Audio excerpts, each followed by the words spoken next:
Hello everyone, good morning. তো এখন বাজে সকাল 10:30। তো এখন যাচ্ছি আমি ঈশানের স্কুলে। তো ও স্কুলে চলে যায় প্রত্যেক দিনই একা একা। আমি আজকে ওকে দিতে যাচ্ছি, কেন কি স্কুলের ফিস জমা দেবার আছে, তো সেই জন্য যাচ্ছি, একটু দরকারও আছে। তো আজকে হচ্ছে রথযাত্রা, তো সেই জন্য আজকে স্কুল তো ওদের ছুটি থাকে না কোনো দিনই রথে। তো দেখছো কি সুন্দর রথ বিক্রি হচ্ছে। তো এখান থেকে যাব, কাছেই স্কুল, অটো করে যাচ্ছি এখন। তো রাস্তায় দেখো পুরো মেলা, মানে আজকে সকাল থেকেই বসে গেছে, দেখছো কি সুন্দর রথ বিক্রি হচ্ছে। রথযাত্রা মানে 16ই জুলাই। তো সবাইকে জানাই হ্যাপি রথযাত্রা। কিন্তু আজকে এত বৃষ্টি হচ্ছে। আমি তো সকালে গেছিলাম ঈশানকে নিয়ে স্কুলে। তো এই স্কুল থেকে আসার পর, মানে স্কুল থেকে আস্তে আস্তে ভেবেছিলাম বাজারে একটু দাঁড়াবো, বাজার করব। কন্টিনিউয়াস বৃষ্টি হয়েই যাচ্ছে।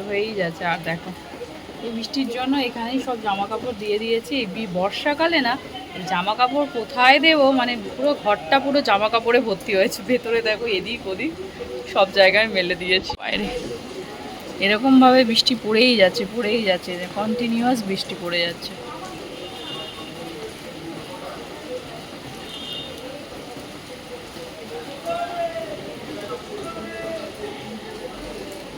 তো এত বৃষ্টির মধ্যে যে কি করব জানি না। বিকালবেলা ভাবছিলাম একটুকুনি মেলায় যাব।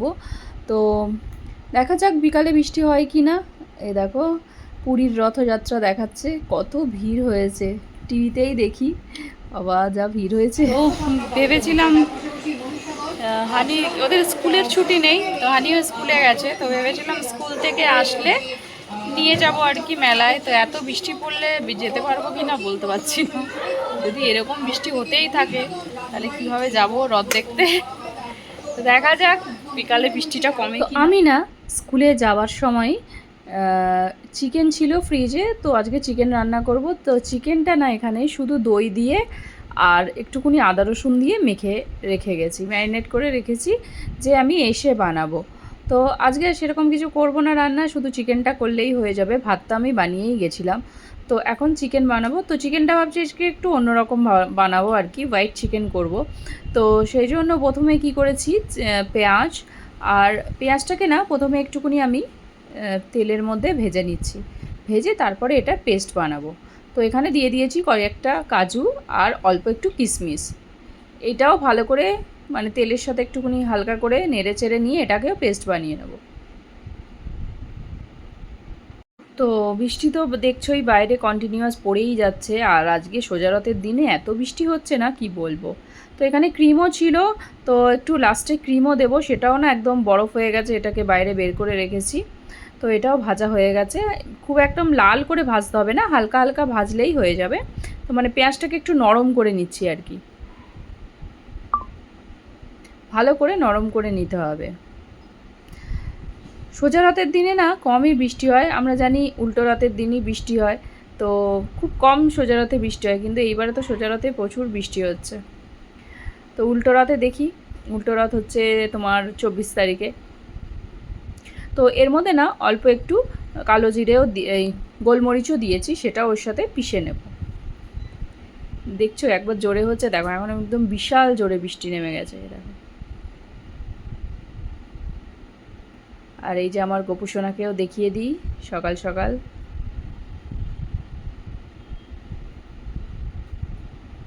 এত জোরে বৃষ্টি হচ্ছে না, এই পাশে জানলাটা খোলা বলে সব পুরো ভিজে গেছে এদিকটায়। আমি দেখিনি, এতটা আস্তে আস্তে হচ্ছিল, এবার জোরে এসে গেছে। এটা জানলাটা বন্ধ করে নিই। আর এটাও আমার হয়ে এসছে। তো এর মধ্যে একটুখানি জল দেব, জল দিয়ে মানে একদম নরম করে নেব আর কি। হালকা একটু জল দিয়ে একদম পেঁয়াজটাকে একটু নরম করে নিচ্ছি। এটা করতে বেশিক্ষণ লাগে না, ব্যাস এটাকে হয়েই যাবে। এটা একটুখানি নরম হয়ে গেলেই পেস্ট করে নেব। তো দেখো পেঁয়াজটা নরম হয়ে গেছে, আমি মিক্সিতে নিয়ে একটু ঠান্ডা করে নিচ্ছি, ঠান্ডা করে পেস্ট করে নিয়েছি। তো কড়াইতে দিয়েছি তেল, তার মধ্যে দিচ্ছি 2 চামচ, 2 চামচ না, এই যে হ্যাঁ 2 চামচ মতনই আর কি, একটু ঘি দিয়েছি। এখানে আমি আমুলের ঘি ব্যবহার করছি। আগে না আমি ঝর্ণা ঘিটা আনতাম, কিন্তু এখন না ঝর্ণা ঘির কোনো টেস্টই নেই, কিছু নেই, কোনো গন্ধও নেই। একটু গরম ভাতের সাথে খেলেও মানে একদমই ভালো লাগে না, কোনো গন্ধই নেই, কিছুই নেই, তাই জন্য আর ঝর্ণা ঘি আনছি না। তো আমুলের এই ঘিটা এনেছি, এটা তাও একটু ঠিক আছে। তো তেলের মধ্যে একটু একটু ঘি দিয়ে দিয়েছি। তো এবার যে বেটে রেখেছিলাম পেঁয়াজটা সেটা এর মধ্যে দিয়ে দেব।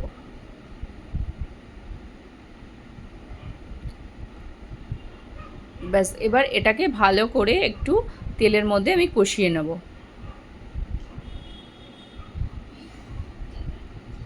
তারপরে মিক্সিটা মানে ধুয়ে এর মধ্যে জলটা দিয়ে দিয়েছি। এ দেখো, এবার এটা আস্তে আস্তে গ্যাসের ফ্লেমটা একদম আস্তে করে রাখতে হবে, নাহলে না এত ছিটকাচ্ছে।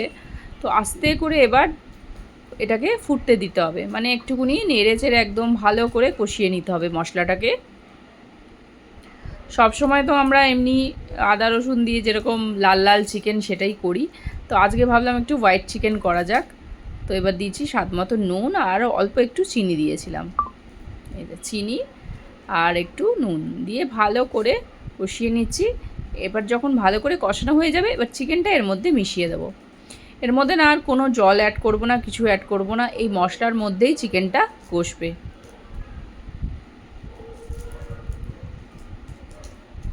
দেখো মশলার কালারটা কষাতে কষাতে একটু চেঞ্জ হয়ে গেছে। এবার চিকেনটা এর মধ্যে দিয়ে দেবো। এই যে চিকেনটা দিলাম, এবার চিকেনটা দিয়েই ভালো করে কষিয়ে নেব। ব্যাস,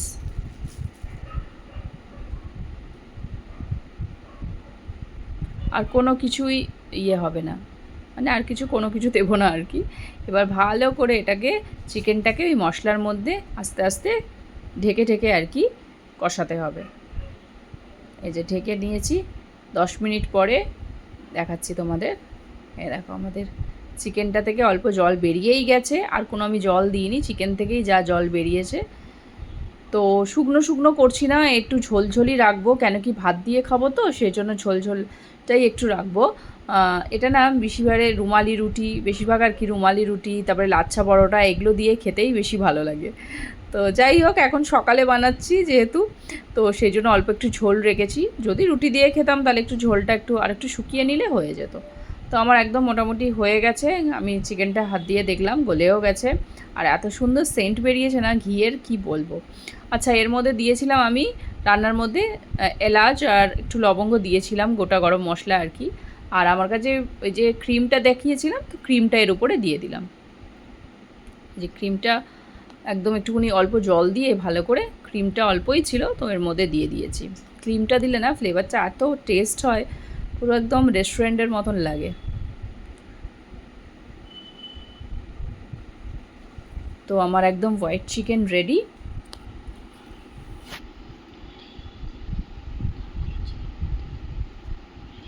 এ দেখো, মনে হচ্ছে অনেকটাই ঝোল, কিন্তু অনেকটা ঝোল নেই। এ দেখো আমি আরেকটু ফুটিয়ে একটু কম করে নিয়েছি, এবার ঠিক আছে। দেখো কালারটাও একটু চেঞ্জ হয়ে গেছে, আর খেতেও। চলো, হানিও এসে গেছে স্কুল থেকে, তো এবার খাওয়া যাবে। তো হানির খাওয়া হয়ে গেছে, তো ওকে দিয়ে দিয়েছি, এবার আমি খেতে বসেছি। আর না, সকালবেলা আরেকটা জিনিস বানিয়েছিলাম, এখানে ডাটা দিয়ে, গাজর দিয়ে, আলু দিয়ে, পেঁপে দিয়ে ডাল করেছিলাম। তো সেই ডালটা একটু নিয়ে নিয়েছি, আর এখানে এই যে চিকেনটাও নিয়ে নিয়েছি। চলো ডালটা দিয়ে খেয়ে নিই, তারপরে চিকেনটা খেয়ে বলছি কেমন হয়েছে। সত্যিই দারুণ হয়েছে। একরকম চিকেন খেতে খেতে না আমিও বোর হয়ে গেছি, আমিও ভাবলাম যে একটু আজকে অন্যরকমভাবে চিকেনটা বানানো যাক।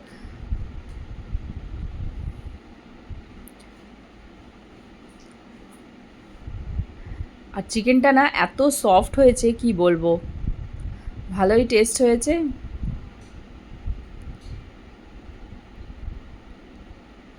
চলো এবার দুপুরের লাঞ্চটা সেরে নিই। গুড ইভিনিং, এখন বাজে সন্ধে 6:30। তো এখন আমি যাচ্ছি আমার একটা বান্ধবীর আর কি, ওর একটা এক্সিবিশান হচ্ছে এখানে, তো ও আমাকে যেতে বলেছিল, তো সেই জন্য আমি যাচ্ছি। এই যে চলে এসেছি, ওর ওখানে কাছেই, আমার বাড়ির থেকে 10 মিনিট লাগে, তো আমি চলে এসেছি ওই হলে। তো এখানেই ওর এক্সিবিশানটা হচ্ছে। তো এখানে ও স্টল দিয়েছিল, তো আমাকে বলেছিল মানে এসে একটু ঘুরে যেতে, তো আমি সেই জন্য এই এক্সিবিশানে এসেছি। খুব সুন্দর এক্সিবিশানটা ছিল, অনেক মানে অনেক স্টল ছিল দোকানের, অনেক কিছু ছিল। দেখো শাড়ি শাড়ি ছিল, জুয়েলারি ছিল, আরও অনেক কিছু ছিল। তবে এটা হচ্ছে আমার বান্ধবী, তো ও এই কসমেটিক্সের দিয়েছিলো আর কি, স্টল দিয়েছিল, তো বলেছিল এসে আমাকে একটু দেখে যেতে। তো তাই এসছি আমি ওর কাছে। প্রচুর ভ্যারাইটিস অনেক কিছু মানে ছিল আর কি, এ দেখো ক্লিপ থেকে, কানের থেকে ভালো ভালো ডিজাইনের ছিল, আমিও 2-3টে নিয়েছি ওর থেকে। তো আমি দেখছিলাম এটা ওটা সেটা, তো ও আমাকে বলছে তুমি তুমি একটু পরে দেখো, পরে দেখো। তো আমি বললাম না, বলছে না পরে দেখো না, তাই ও একটু আমাকে পরে দেখাতে বললো। এ দেখো আমাকে পরিয়ে দিয়ে দেখাচ্ছে, বলছে পরে দেখো কেমন লাগছে। তারপরে অনেকক্ষণ গল্প করলাম দুজনে মিলে, গল্প টল্প করে তারপরে ঘুরে ঘাড়ে বাড়ি চলে এলাম। তো দেখা হচ্ছে তোমাদের সাথে আবার একটা নতুন ভিডিওতে। টাটা।